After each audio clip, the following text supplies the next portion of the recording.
You're all clear, kid. Now let's blow this thing and go home. Han Solo, Star Wars, Episode 4. The Daily Grind, Chapter 172. Hey, a soft voice whispered to James as his brain spun itself out of sleep. It was accompanied by a shaking of his shoulder, a soft rocking that was far too gentle to be either of his actual partners. Alana would tackle him. Anesh would be more firm. His first thought, as he woke up, was to recognize that someone unknown was kneeling over him. Fortunately, James's brain also caught up to the fact that he was on the cracked concrete floor of an abandoned dorm building several miles or so up the side of a mountain that was itself a dungeon, so he neither panicked nor made any overt screams of terror as he cracked his eyes open and groggily tried to figure out if it was Alex or Nick that was waking him up ahead of schedule. It was Alex, and she was wearing a worried look on her face. James shook off the pale haze of dreamland as he forcefully as he could pushed himself up onto an elbow. "Where's your phone?" he asked, somewhat coherently. "My watch shift?" he added, clearing his throat and getting a little more coherent. "It's not supposed to be," Alex muttered. "There's a problem." Now James was really awake. "Okay, what's up?" He looked around. The fire was mostly embers now, the room having kept the heat they pumped in fairly well. Alana and Nick were sleeping on the other padded mats they'd brought along, while the others kept an eye out. Everything seemed fine. The unbroken plate glass window facing outside still had snow packed up against it, showing off a semi-underground status of the room. The camp lanterns were still going, casting a low white glow over everything. In the distance, James could hear wind howling, which was the same sound that had echoed him to sleep not too much earlier. "It's supposed to be your shift," Alex muttered. "But that's not what we planned, and I don't know why." "Okay, explain." James was rolling to his feet now, muscles stiff from the persistent cold, even though he'd slept in a pretty good sleeping bag. He started pulling on armor pieces that he'd arranged nearby, grateful that the exercise recovery potion seemed to have kept the worst of the soreness away. "My sewer power," Alex muttered, still looking like she wasn't sure if she should have woken James up at all. "It's timing, right? Well, if we had even split watch shifts, now is when I should be waking you up. But, it's not? So I woke you up." "I do not wake up coherent enough for this," James grumbled. "So you should have woken me up earlier? We messed up the math or something? That's not a big deal." No, you should have woken up later. I'm waking you up early because timing says it's your shift. But I don't know why." James thought about it for a second. His brain turned up nothing. "Powers don't usually screw up. Something's probably going on. Where's a rush?" Alex pointed over to a spot near the crumbled metal of a pair of drinking fountains, where the rat roach had claimed a perch to silently watch as many of the hallways into the room as possible. "Okay, where's Anesh?" "He's off with Ben, watching upstairs." Alex's voice was concerned, but also apologetic. "I'm really sorry. I didn't know what to do. I didn't think waking Alana—" "Oh, yeah, Alana wakes up all flaily." James nodded at Alex's wisdom. "Here, pull this strap for me." He shifted and let the girl tug at his armor. "I'm gonna go check on the others. Watch these two. You slept, right?" Alex winced. "Yeah, sorta. Kinda hard to, you know?" "Heh, yeah." James nodded and stood, bracing himself against one of the broken couches as he tried to put his boots on while they were still damp. The fire hadn't done much to dry out the persistent wet of the no longer frozen snow. "Well, now's as good a time as any to get up. Get some food out for everyone, okay?" Alex nodded, and James returned the nod with what he hoped was less nerves when he walked off to check on the others. When he approached the nearest watcher, a rush inclined his head the way he'd seen the humans do toward James.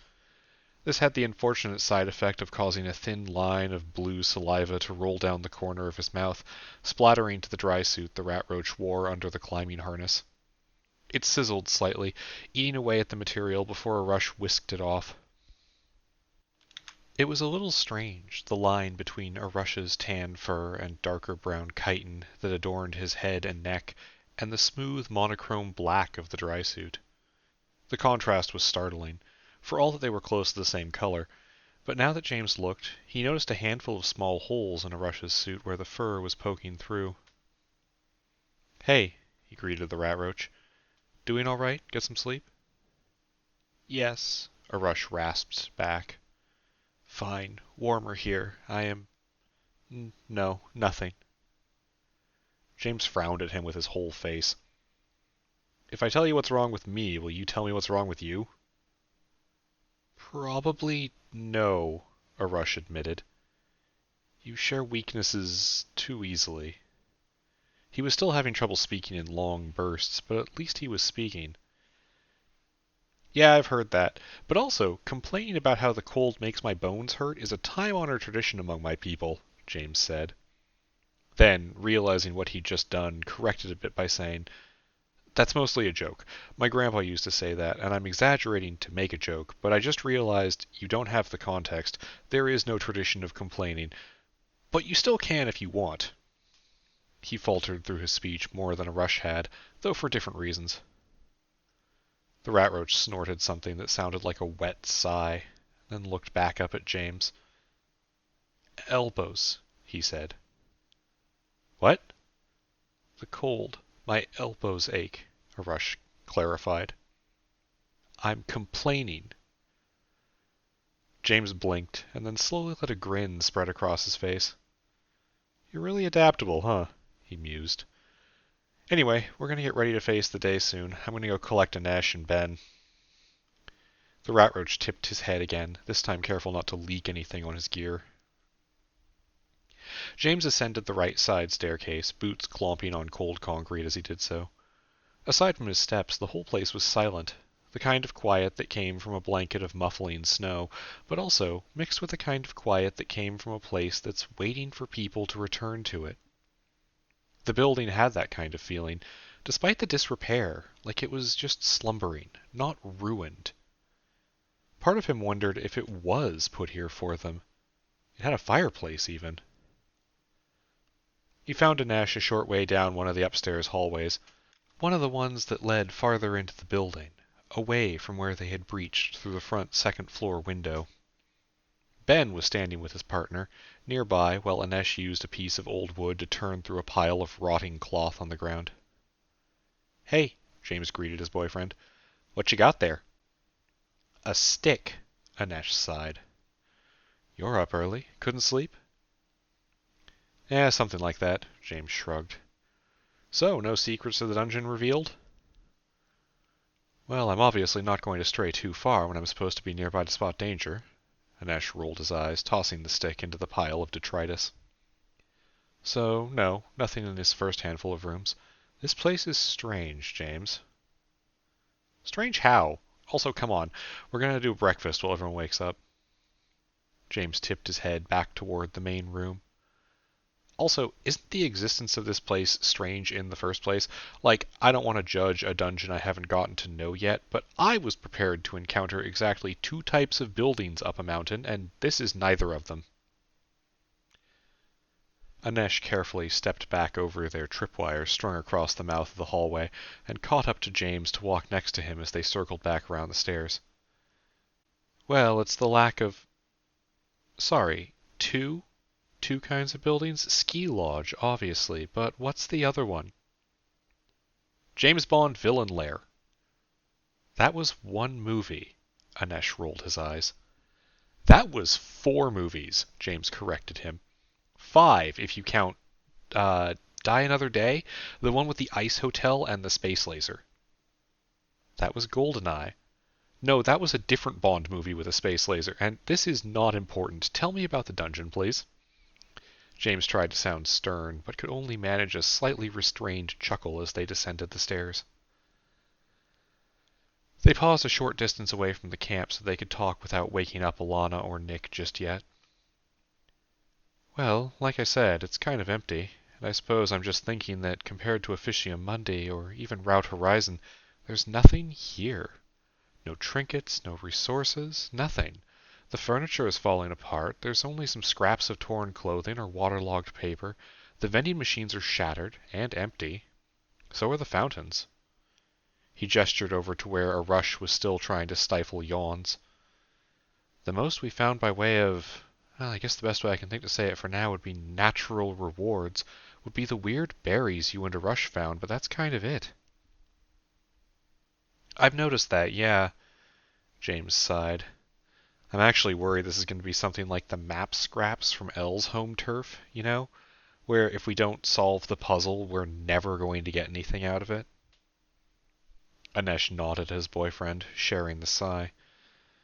Well, not much we can do about it. We're not here to set up a research station, just to scout as much as we can. On that note, I'm awake enough to inflict it on the others, James commented smarmily.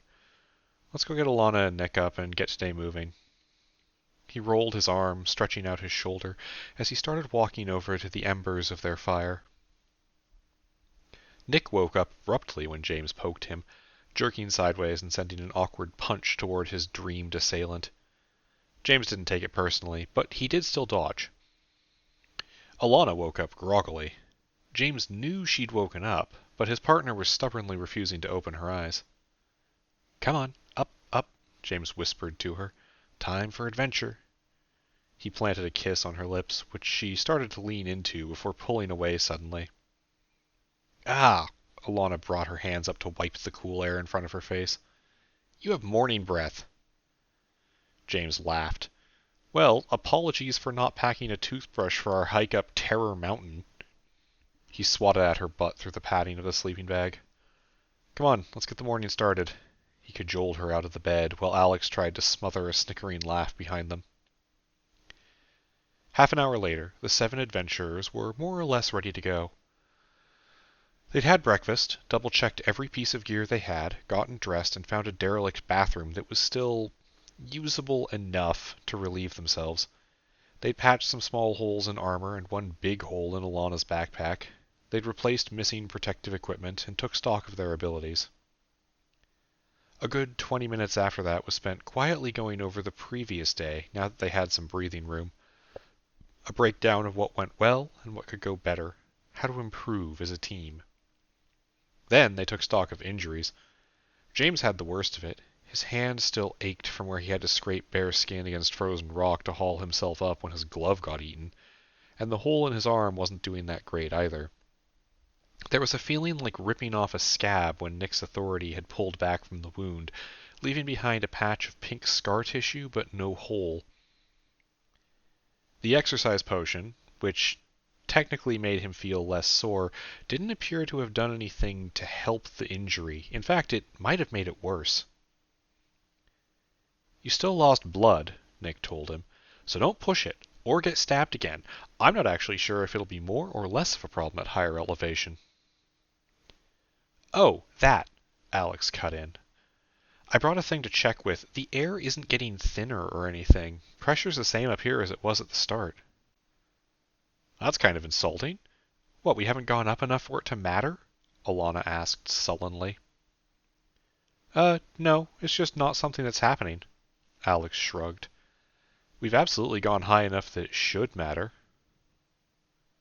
Air gets thinner? Arush asked. James made that small ah noise that he'd been getting too familiar with making every time he forgot that the rat roach didn't have a college education.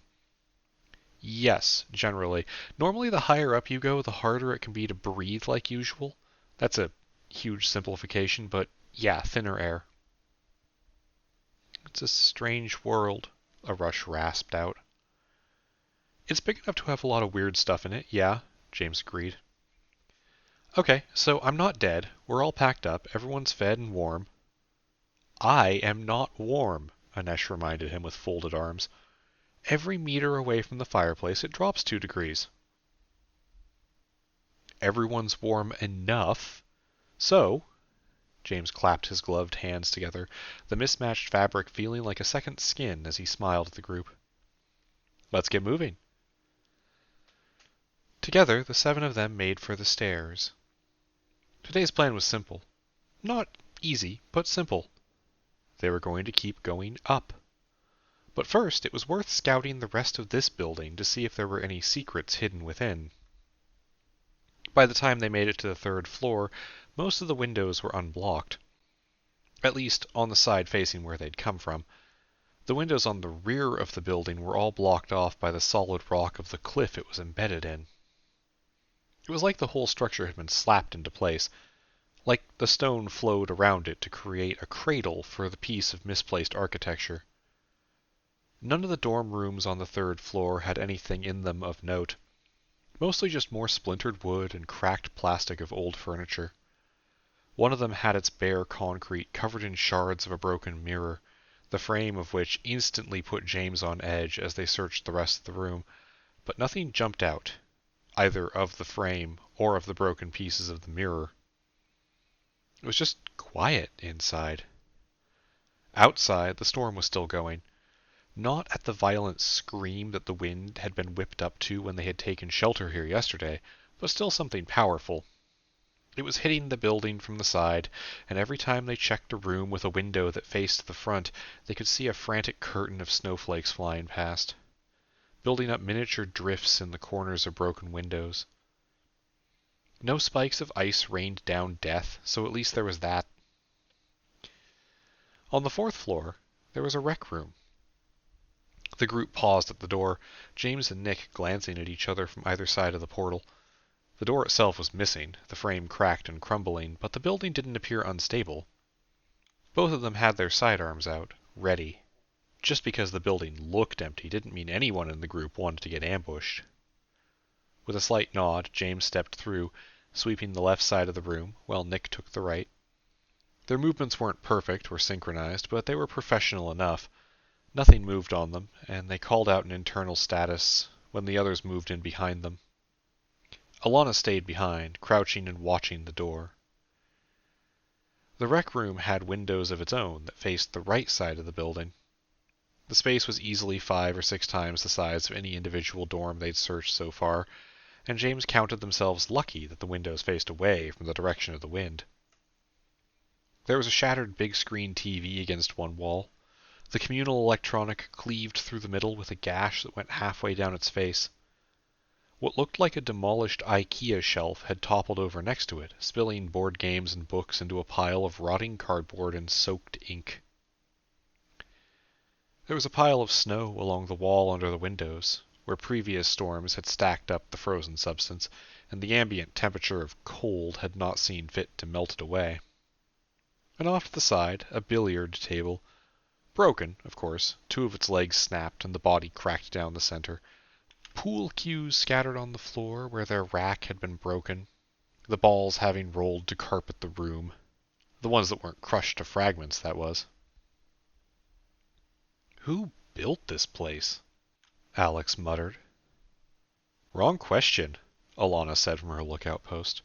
"We know who built it. The dungeon did. The better question is, why did the dungeon make a dorm?"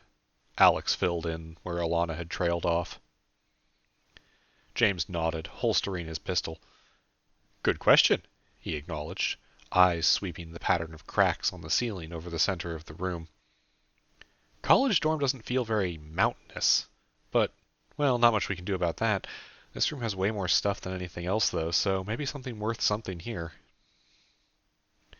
They split up, something that wasn't nearly as dangerous as it would have been if they'd done it outside of the same room, and started poking around the various objects. The TV was a complete wreck, and James had a hard time assuming anything of value was hidden there. Anesh and Nick kind of zeroed in on trying to sort out the old textbooks for anything readable. And Rush slowly sniffed the air, with his twisted snout, cocking his head and shifting toward the pool table. Alex, though, went over to try to take a look out the windows. But as soon as her path across the middle of the room took her underneath the spiderweb pattern of cracks on the ceiling, there was a snapping sound. Everyone froze, even Alex, whose eyes went wide as she heard the sound from above her. For a second, the whole room was still, the people nearest to the sound tensing up more than the others as they prepared to move.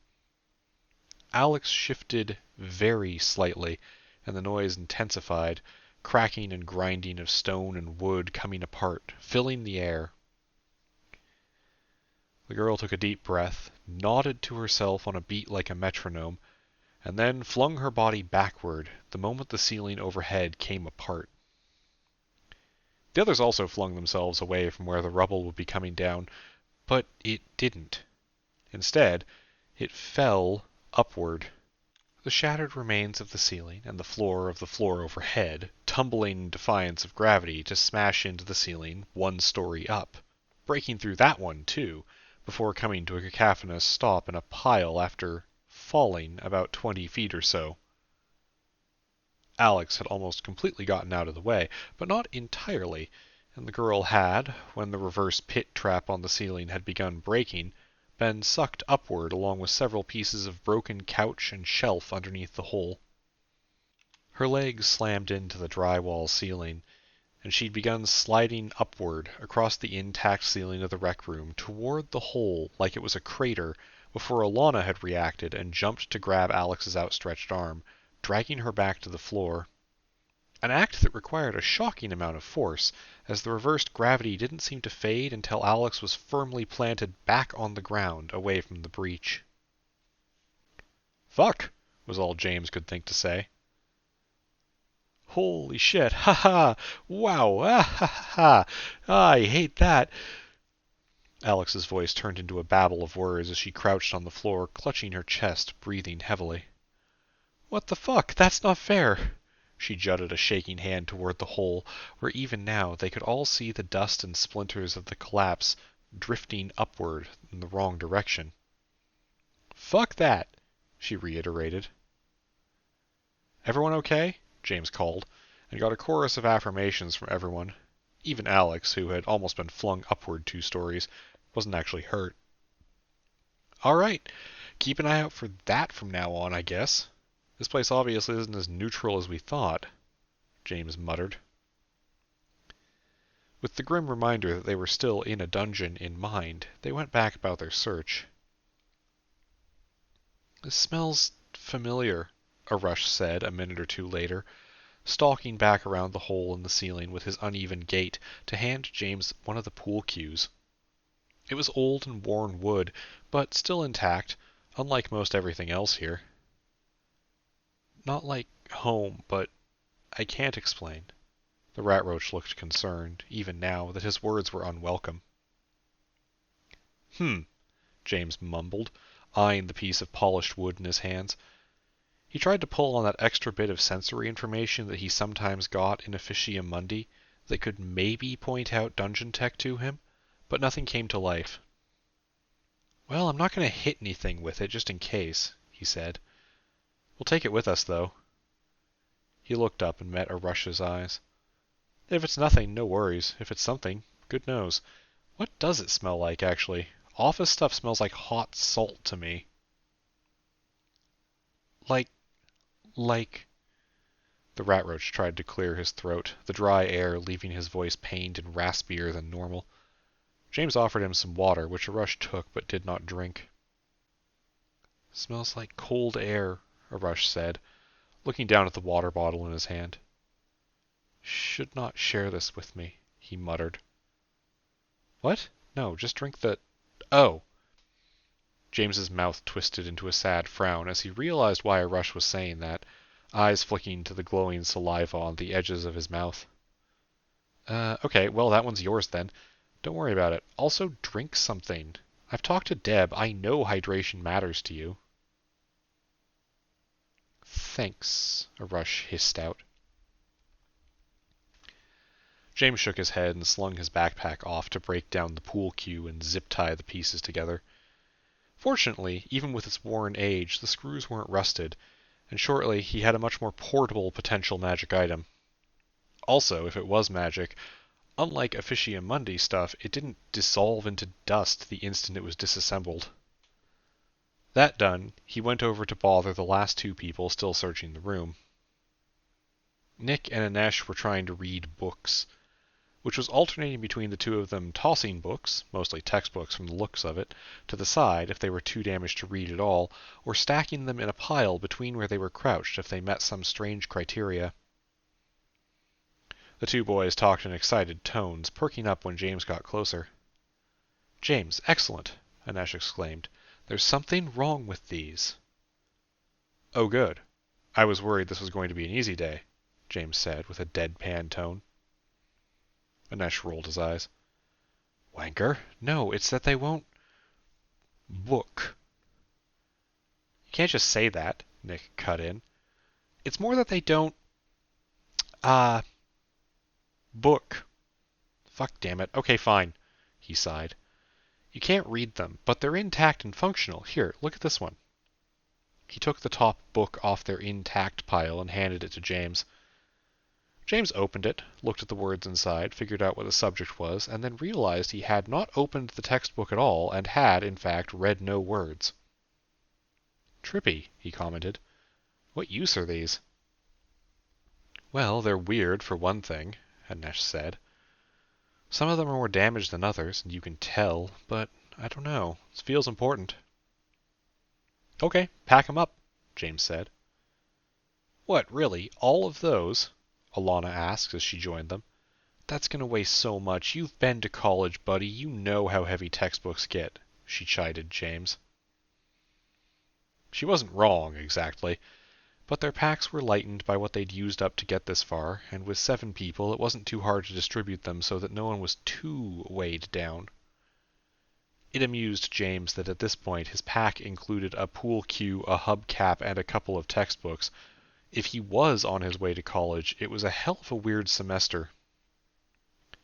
They did one last sweep of the rec room, but found nothing else, aside from the strange pull of reversed gravity still under the hole in the ceiling, so they moved up. Using the stairs. No one liked James's suggestion of dropping up the pit trap. The next floor was dorm rooms. The most interesting thing they found was the communal bathroom, where it looked like every pipe and faucet had exploded, the water freezing after a second or two of flowing into the air.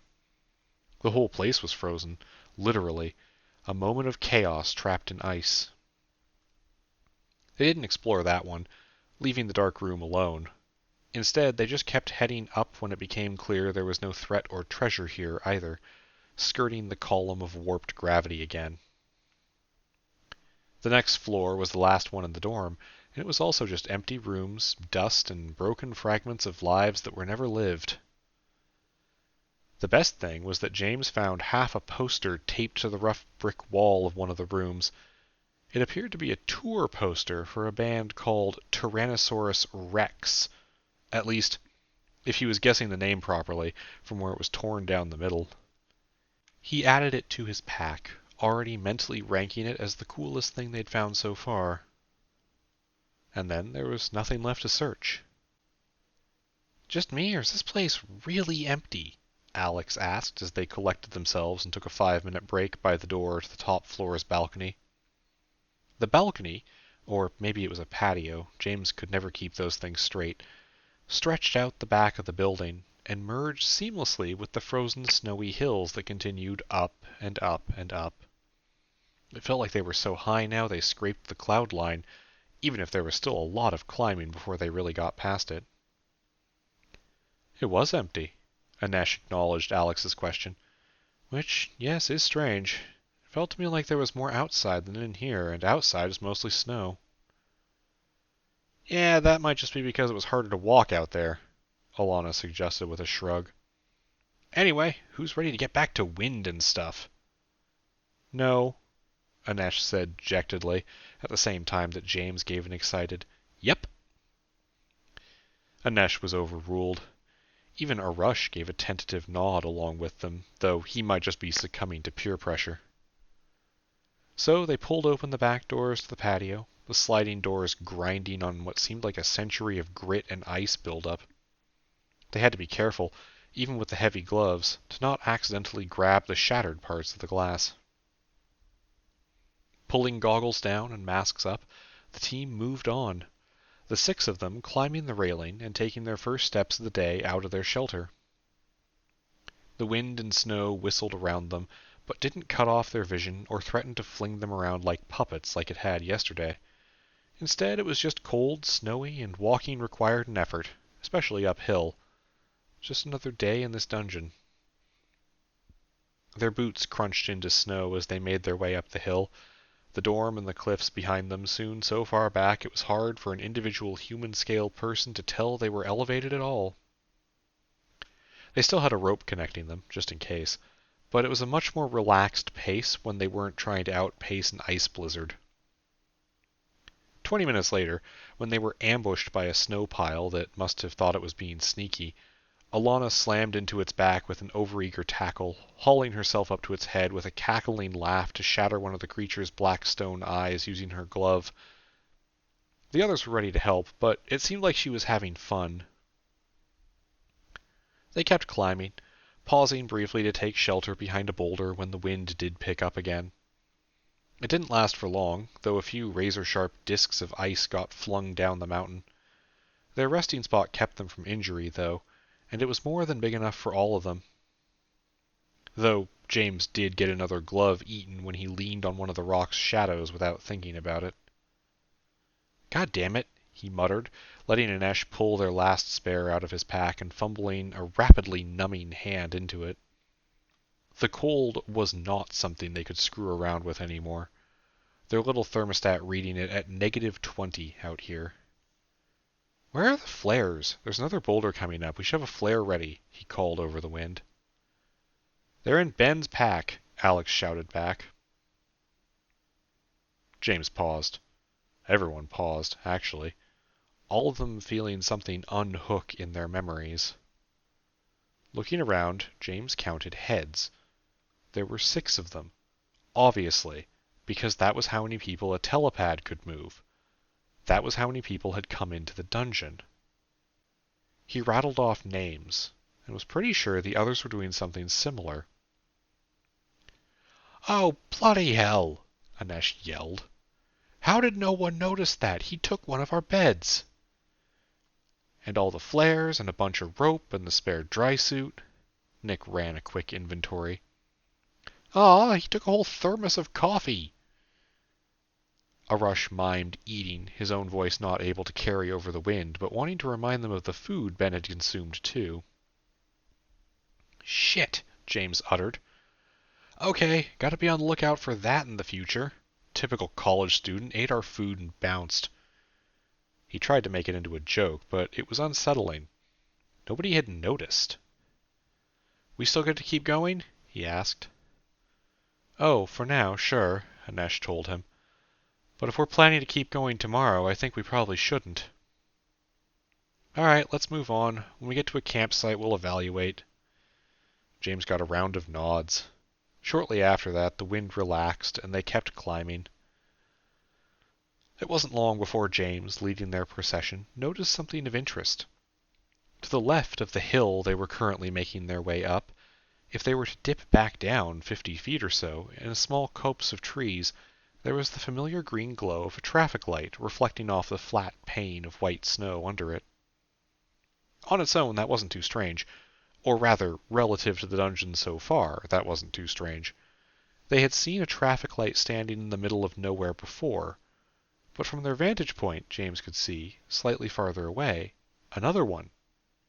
And then a distant third, little more than a point of dim light shining through the snow. He paused and pointed, making sure everyone else saw what he saw. Their line shifted. Together, they agreed that they should check that out. Descending a snowy slope was actually far harder than going up one. Unable to see where they were stepping, each movement had to be carefully probed out, unless it turned into a fall. They moved slowly, in pairs, side by side, and more than once one of them had to steady or catch another. But they made it, and as they reached the foot of the hill they had just spent so long getting up, the wind even died down a little, as if to congratulate them, the snowfall turning into just a thin dusting of flakes. "There's another one over there." Nick pointed in the opposite direction of where James had seen the other 2 traffic lights as they stood near the base of the first one. It was surreal.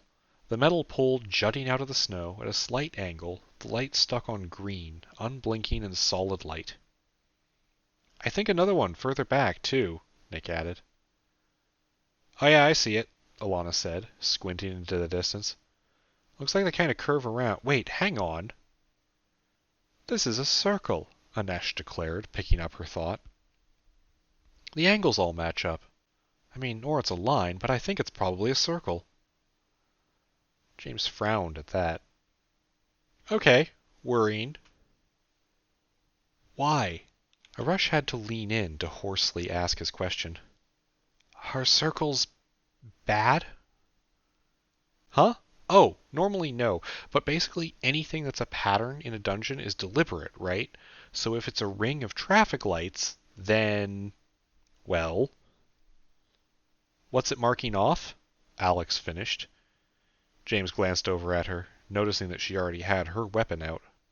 That was a good thought. James approved. He looked around at everybody.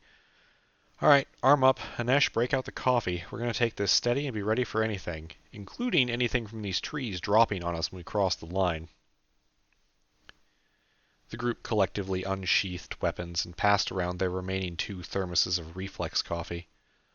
It was, having been reheated in the fire, still warm enough to trigger the speed bonus, and also have enough caffeine to perk James up a little bit. Arush took the coffee last out of courtesy, sipping at it before making a face that could only be described as disgust. Don't like coffee? James asked. Arush made a wet chittering that was probably something rude before he rapidly gulped down the rest of the brew, tipping the thermos up so he could pour it into his open muzzle. Ready to go, they moved forward, Alana and James taking point. They got 3 steps into the trees before there was a twang and something whipped toward them, but this time Alana was ready for it. Planting her feet and getting her forearms up, she took the hit of the fast-moving branch head on, the wood snapping, some of it exploding into splinters as it hit her and failed to swat her aside. The stick creatures overhead hadn't waited to make sure their tripline trap actually worked, and were already dropping into a charge against the party of delvers. But this time they were ready, energized, and had spotted at least a few of the hiding places ahead of time. James and Alana hunkered down while the others opened fire on the group of ambushers. By the time the stick things reached them, the 2 that lunged for them had far less backup than they probably expected, and James jolted forward to hack into the one coming for him with his hacks, with vigor. Then, after a brief burst of violence, it was quiet again. Without the tactics of their traps, without surprise on their side, the stick bugs weren't much more of a threat to an armed team than the snow itself. Even their lack of vital points didn't stop a well-placed bullet from taking one out entirely. If anything, it was the other way around. Every part of them was equally important and susceptible to damage. The group reloaded, while James wiped green blood off his axe. Anesh swearing a lot more when he learned they'd apparently given up a portion of their extra ammo, too. It was starting to almost seem worth it to go back and try to track down Ben to get their stuff back. Maybe they'd spend another night in the dorm after all. But for now, they pressed on into the center of the ring of traffic lights. The snow here was much thinner on the ground, and they all walked a little easier as they realized there was some kind of pavement underneath their feet. The ground much, much more stable to walk on here than dirt and rocks. Around them the landscape began to change too. Plants that were obviously trimmed hedges, covered in snow but still showing some green, lined the edge of brick walking paths. A few metal poles stuck out of the snow, not traffic lights, but just normal lamps. In a large expanse pressed up against a boulder, what looked like a half-buried riding lawnmower languished in disrepair. At the center of the formation, what was almost comically the center of the traffic light ring, there was a bookshelf. Nice brown oak, the worn look of a loved antique, undamaged by the weather, also encased in a clear block of ice that didn't seem to have done any damage to the object itself, or to the single book sitting on its center shelf. "Is this a trap?" Alex asked tentatively. "I was going to ask the same thing," Nick said, while Arush just growled softly at the back of their lineup. James and his partners all found themselves nodding appreciatively. "Good call," James said. "That's good Delver instincts right there." "Yeah, shit like this is usually a trap," Alana told them. but also usually treasure of some kind. So we stay alert, and we... She didn't get a chance to finish the sentence before the thing that James had assumed was a derelict lawnmower stood up in an explosion of motion. Snow shook off in clumps as the creature rose, unfurling like a mechanical flower. It was made of gray stone and steel gears, liquid water dripping off it to freeze instantly when it touched the ground. It had a long neck ending in a face with an extended maw that split open 4 ways to show off multiple rows of teeth made out of the grinding blades of the lawnmower itself.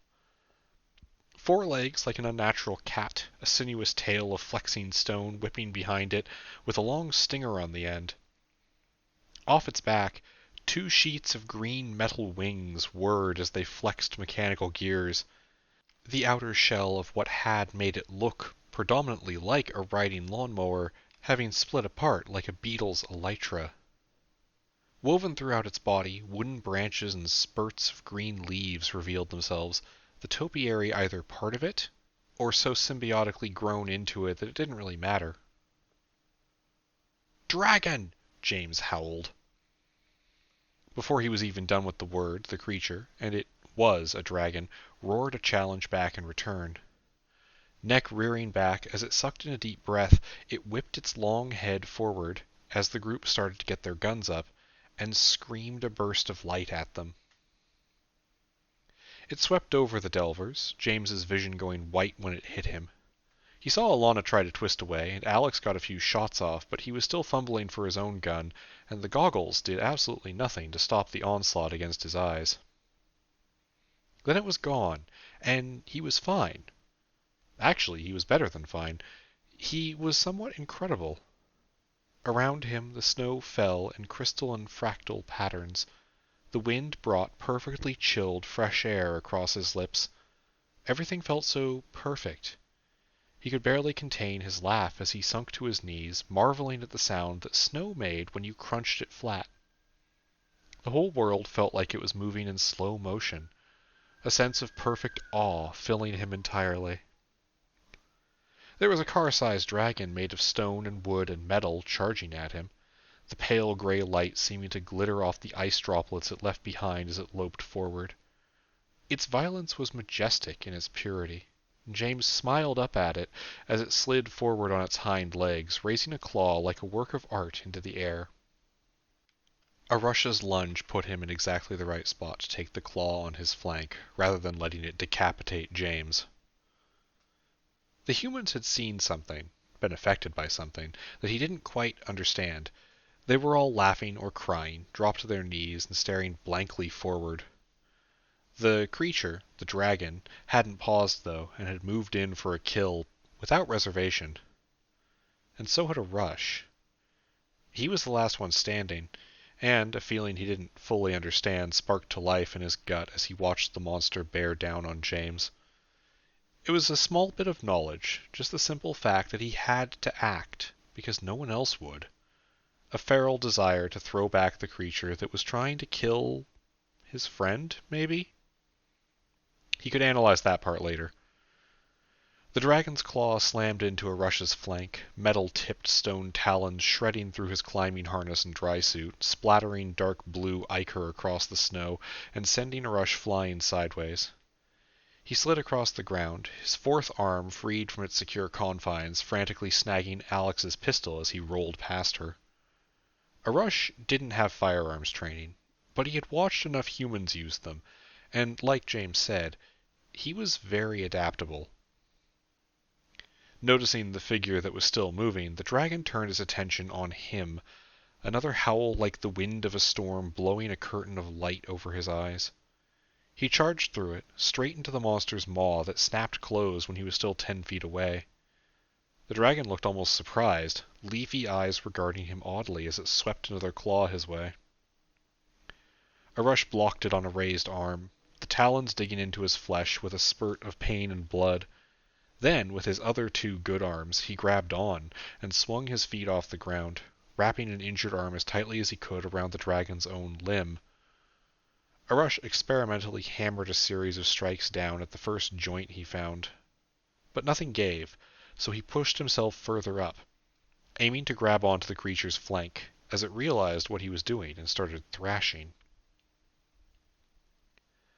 The bladed lotus maw snapped toward him, and a rush shot it, the bullet eliciting a scream from the dragon anew, and breaking one of his manipulators from the recoil.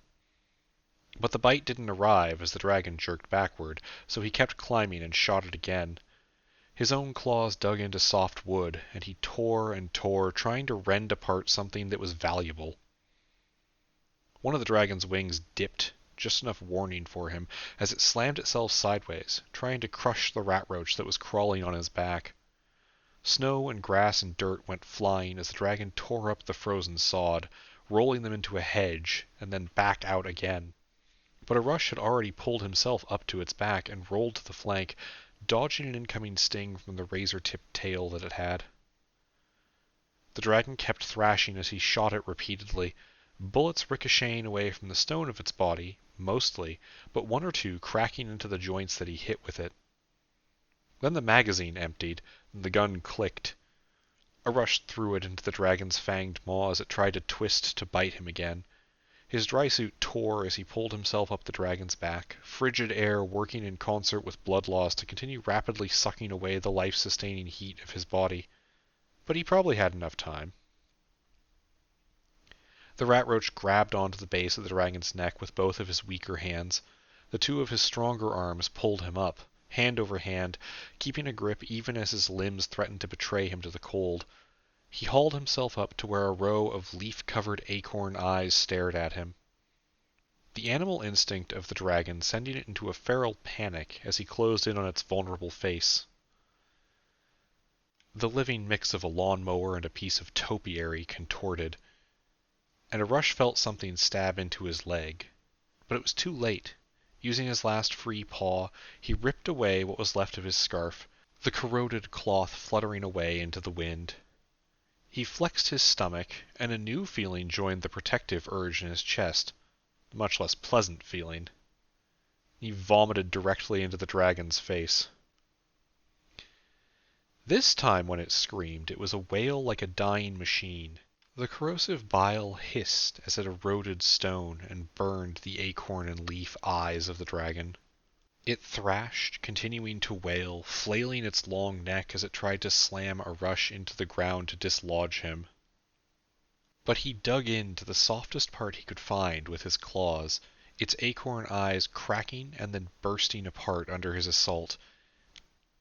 He reached in farther, grabbing at the bits of its skull that were slowly coming apart, applying pressure, applying force, until something vital gave. Half pinned where the dragon had slammed its head into the snow, a rush yanked something out of it, and, pretty quickly, it tipped over sideways, its whole body crushing a swath of the snow into the ground as it died almost instantly. A rush rolled away before it landed on him, got to his feet, took 2 steps, and then collapsed to his knees as one of his legs gave out. Alana caught him before he fell, Nick's authority coiling around the deepest of his wounds. A rush heard shouting as the humans rose and surrounded him, but all he could hear was his own heartbeat. But at least he felt warm now. Then he closed his eyes and let the darkness take over. "Shit, he's going into shock," Nick barked. "We have to get him out of here, now."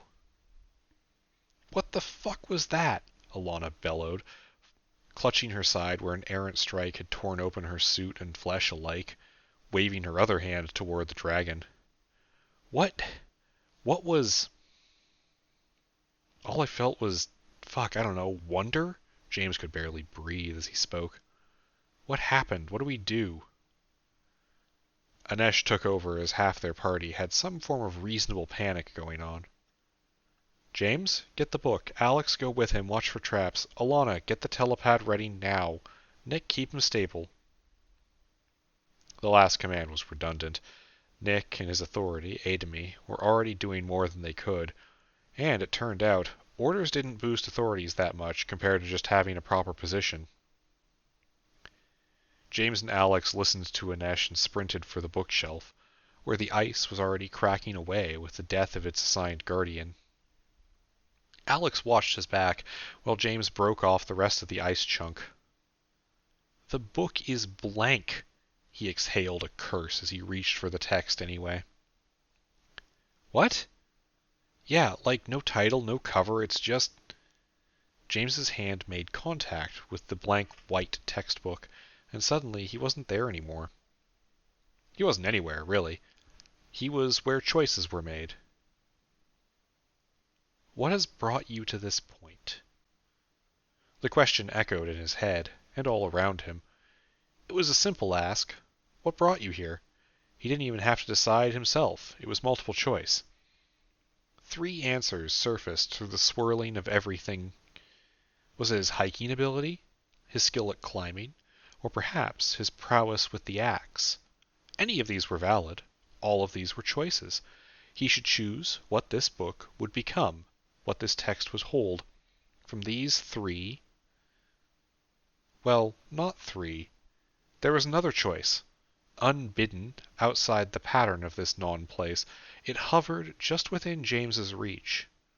On reflex, his mind reached for it, just to see what it was. And another thought entered his head. Templating. Phone book. New York. His first skill. It was here too. And there, nearby, origami, recipe, pancakes, one by one coming into view like a constellation of yellow sparks. They flooded the field of options, laid out for him not by the guiding hand of this mysterious magical self-writing textbook, but his own internal magic. From the very beginning to his latest skill acquisition, all of his shell upgrades, all of his emotional resonances, and then larger blots of choice above them. Aim, agility, endurance, lessons from the sewer, and drifting away from here, spiraling out in streamers of concept, links to Anesh and Sarah, and his one route horizon spell, a globe somewhere in the void. All of it. He could pick anything.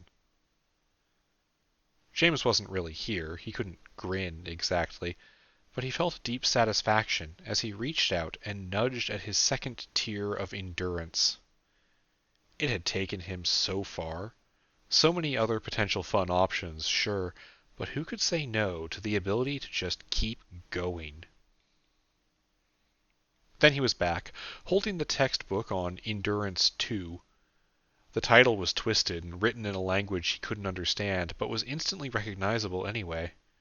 James had a moment of worry that maybe he shouldn't have done that, but they weren't here to waste time dawdling around. Turning around, he let Alex shove the book into his backpack, and the two of them sprinted as best they could through the thin snow back to where the others were waiting. "Telepads ready?" Alana called, already linked up with Anesh and Nick at their arms. James and Alex stepped up behind them, laying firm grips on their companion's shoulders, while Nick held tightly to a Rush, who was lying on the ground, unconscious but still breathing. "We got the thing," James informed them. "Let's get the fuck out of here." Alana didn't hesitate. She tore the page, and the team vanished from the mountain, snapping into place in the same instant thousands of miles away. And as the occupants of the lair scrambled to mobilize medical aid for the bleeding delvers, all 6 of them observed the same message: cowardice, deception, murderers. Ascension, 1982 feet. Bestowal, plus 11 breath storage, plus 1 available learning. James sagged in relief as a camera condo locked a Rush down, keeping the rat roach alive until real help could be brought to bear on his wounds. Pulling down his mask and fumbling his goggles off, he helped drained Dinesh step off the telepad arrival platform, the two of them slinging their backpacks down onto the floor against the wall. Around them, the lair was going through a normal day, though a lot of people had paused what they were doing to watch. James took a deep breath and let the warmth of the real world seep back into his lungs, doing his best to ignore that his nose instantly started leaking with a temperature change. was abrupt, but they were back, and they had lived. Hopefully. He took another breath and leaned on a nesh, closed his eyes and waited for the pumping adrenaline of nearly having died again to fade away. Then, after getting his heart rate under control, James nodded to himself and followed after the direction that Alana and Arush had been taken to be patched up. Just to make sure everything was all right. They could figure out what the magic was tomorrow.